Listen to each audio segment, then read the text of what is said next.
I'ma slap academics when I see him. Absol, if you ever raise a hand at me, nigga, it would be your last day on earth, nigga. You gonna join Nipsey. Nipsey, King Von, Pac, all of y'all gonna be having a good time. Stop playing. And that is one of the reasons why Akademiks, he's so disliked in the industry. Because understand, this could have easily just been between Absol and Akademiks. I'm not going to say it's Absol, he's correct to threaten Akademiks. I'm not going to say Akademiks is wrong to respond to Absol's threat. That's between them. But the way that Akademiks does it, he goes out of his way to disrespect just random strangers. He had no reason to add Nipsey. I don't care about King Von, because King Von, he a serial killer. I don't care about him. He had no reason to disrespect Pac.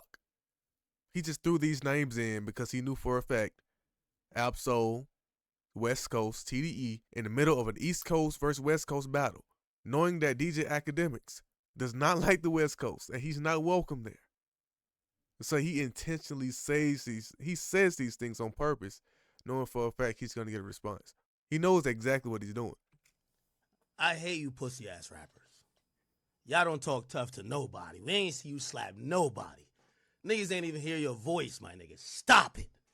We don't believe you, nigga. And I'm going to the GNX concert. I'm either Toronto or I'm picking another date. So you go, I'm going to be there. I'm going to you. You ain't coming to Jersey, nigga. You. And that's crazy because he's been saying this for a long time.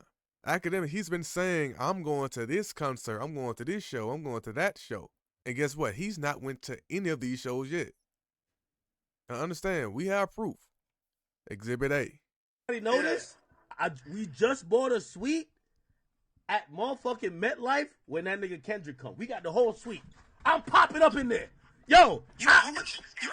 I sleeping. Yo, I bought like so we bought a whole suite for the for his show when he come to New York. Yeah. You know what I'm saying? Like we just trying to hear some good music, you know? You think they're gonna see me and try to press up? Like this ain't the West Coast. Extra like backup. So understand, this show has went on, been amazing, already passed. I think this is the same show that Joe Budden went to and they were talking about on the podcast. Same one that Busta Rhymes went to. All right, hold on. Let me look at this shit. God damn, I'm tight now. I should have been there. Bro, when I logged in, I said, what the fuck's he doing on live? Oh, nigga, I was going to be live there. I was going to be live there. Bro, when I saw the live with the joint, I said, he's live from the car. And I click on it. I said, these niggas in the basement. Fuck. What's going on? Yeah, all right, okay, so he's at MetLife. I think I'm gonna pop up to the one in Inglewood. Some people offer me some tickets, but yo, Dave Free, could you hook a nigga up? I'm going to Inglewood, California. I'm popping out. Literally, I'm popping out. I want to pop out to the concert there, and just see how the show goes up in LA. I just want to see how it goes. And put it like this, yo. Let me say some real shit to the West Coast nigga. Y'all niggas ain't gonna ban me. I'm gonna be at the Kendrick concert anyway. Yo, y'all told my disrespect, but every time y'all told my yo, I feel like an asshole. Yo, I was gonna be at that shit streaming like a motherfucker. I thought it was tomorrow night. So Kendrick is there tonight and tomorrow. And for whatever reason in my mind, it says, oh, we're going the 9th. Lies. And it's crazy because he's talking so spicy. Knowing that he is who he is, what he says about SZA, what he said about so many different other people on the West Coast, to think that he's going to be welcome. This how delusional this man is. He think he's Big Act for real. Nigga, stop it. We don't believe you, nigga. And I'm going to the GNX concert. I'm either Toronto or I'm picking another date. So you go, I'm going to be there. I'm going to you. You ain't coming to Jersey, nigga. Oh my God, dog. So much talking. And we knew how this was going to go. We knew what was going to happen. Nothing was going to happen on Akademiks' part. I truly don't believe he's going to show up because he's not stupid. He's not dumb. He doesn't have security and protection in LA for sure. Maybe when he was in New York, New Jersey, whichever one of those. But in Toronto, he only has protection from maybe Drake, and Drake don't mess with Akademiks at all. Drake don't fuck with this man. So Drake, he's not gonna send some OVO goons to protect DJ Akademiks. Drake can't even do a stream with old buddy. So if he does go to Toronto, he's gonna be completely by himself or gonna hire his own people. Even it's like, how could? Come on, man.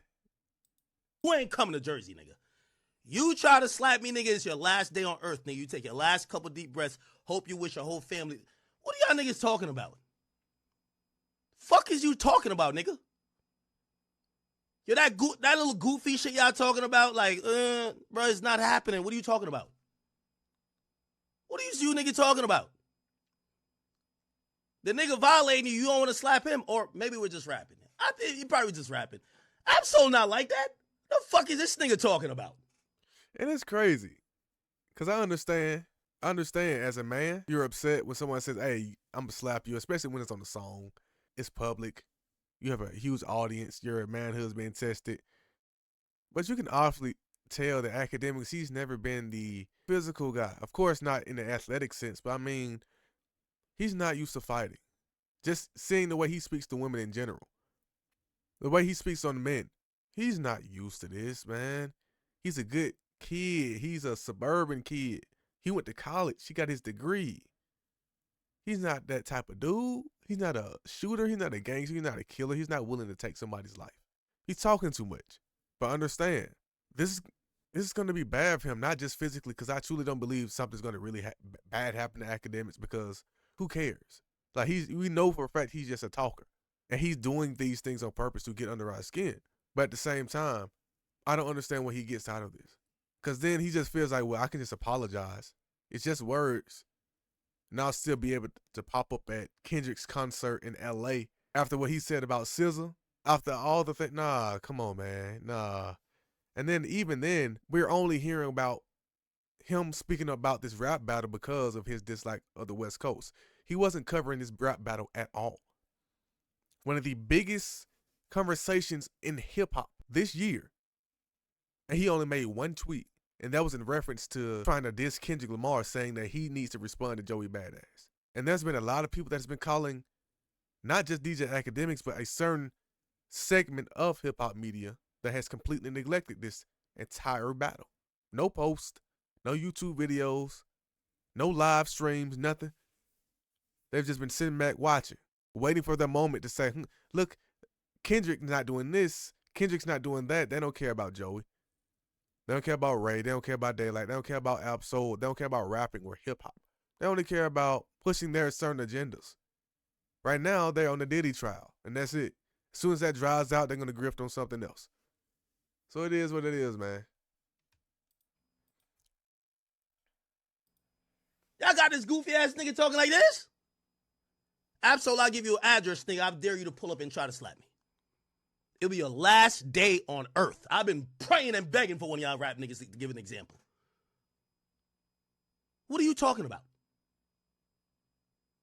Please, keep your goofy raps, keep rhyming words, but keep it wherever the fuck you at, my nigga. This reminds me of Stephen A. Smith and LeBron so much. Not just Akademiks and his accent and, of course, being from New York and him being loud, but Stephen A. Smith and Akademiks have always been the same exact character to me. Like, they are in the exact same role. The only difference is, of course, Stephen A. Smith is basketball. He has Michael Jordan. DJ Akademiks is hip-hop. He has Drake. That loud, annoying. And then you saw the situation that happened a few months ago when Stephen A. Smith got approached by LeBron in real life. And then proceeded to play victim and act like, I would have did this. Man, come on, man. Why you doing all this yelling, all this screaming, knowing damn well that you won't do it? So this just goes back to instant gratification. Because what does he expect to come from this? Because no sane human being is going to go out of their way to truly risk jail or being sued to hurt Akademiks. Of course, that's the instant gratification. So what is Talking Tough going to do? It's only ruining his own reputation. I understand Akademiks, he truly doesn't care. Because once again, he's been sued for doing heinous acts. He's been caught on camera doing heinous acts. Multiple. This is Crash Out. That's the reason why he's so linked up with Kanye West right now at the moment, because they have the similar energy. Same thing. They have nowhere else to go. He has no choice but to hang on to this internet fame and do whatever it takes to get that stimulation because, man, their lives are over. They can never be normal again, and they can't have normal jobs, so they have to keep this up. Their success is trapped them in a prison, man. You should never be envious of these people, man. Bitch, you could spin. Y'all just Gen next door with Justin Jersey. 888 Newark Avenue, Jersey City, New Jersey, nigga. 07306. You could come meet me there. You won't slap nothing, nigga. It'll be the last day you on earth. Stop rapping about doing shit to people who ain't talking about doing shit to you. And I'm glad y'all mentioned in the chat the Big Mensa situation. Because I think, honestly, because we keep bringing it up, Akademiks has this in the back of his mind. It's almost, I think we were talking with on stream with Alpsa. I forgot which stream it was, but it was talking about the similar situation with how Drake got peed on and him being punked so much early in his career. It led to him becoming this gangster later in his life. So he feels like, I can never let this happen to me again. Same thing with DJ Akademiks. That Big Mensa situation happened live publicly. He wasn't prepared for it. So now, in the back of his mind, it's like, I can never let that happen to me again. So now he has to overcompensate for that. And now this is what y'all get, man. We got to get Big Ak. Stop it. I'm going to call out that bitch made pussy shit every single time. So now when you rap this, you put this on record and you ain't about to do nothing. What am I supposed to say about you? That you a bitch? We never heard about you doing nothing. And that's true, like I said at the beginning. As a man, I understand completely where Akademiks is coming from. Because Absol did call him out and threatened to physically slap Akademiks. So yeah, that is humiliating. But Akademiks got to understand, this is not just coming out the blue. This is not just because Akademiks has been a good kid, a saint, an angel. Nah, this has been brewing up for years and years. Like, Akademiks, you know what's up. And like I just played earlier with those clips where he was talking to Dave Free, talking about Dave Free hooked me up. Like, what? You really believe that Dave Free was going to give you some free time? Come on, man. After everything that's been going on within this beef, after what you said about SZA, what you said about Kendrick and his mother, about him being sexually assaulted, and no, come on, man. You think, oh man, we just playing. We're just kidding. Understand, he has no friends. So the only people that he's hanging around are the people that he's paying, right? And his chat. And that's it. And the only people that he's connecting with are his enemies. And he's burned all these different bridges. So he doesn't understand that people like Dave Free and Kendrick, people that have good spirits, we have options. We don't have to hang around people that we hate. We don't have to deal with DJ Akademiks. We don't have to go around and hang around certain people that we don't want to because they have to push a certain agenda. Like Akademiks, he can't do anything else. I already told y'all, this is his job now forever. He has to continue being this Jerry Springer type character forever. The only thing he can do is switch over to politics on some Jason Whitlock type behavior, but he's too far gone. So far gone. It's poetic. Him being an OVO fan. But same thing with Drake. He's too famous. The only thing he can do is transition over to streaming, another form of entertainment, because it's all he knows, all they know. And they will do anything to attempt to maintain control. And this is where they find control. Their chats, their music, their fans that they can easily convince. And as you can see, after everything that Akademiks has been through, he still has fans. He still has people watching him because, once again, he's stimulated. He's one of the few people that's actually willing to do these things. So it's entertaining. It's like watching a car crash. Him getting drunk, spending all day ranting, screaming at the top of his lungs is entertainment. It's like I said, it's a car crash, but he's the only one that doesn't understand we're watching a car crash. We're looking at a car wreck. He's confusing this with love. So y'all know his story. Y'all know his background, his issues with his mama, issues with his father. Doesn't have contact with his siblings. Doesn't really do too much with them. He's really by himself, man. That's the reason why, like I said, he had to sit up in his room, constantly drinking. Calls himself Henny Demics, drinking multiple bottles of liquor, like multiple bottles of Henny. That's crazy.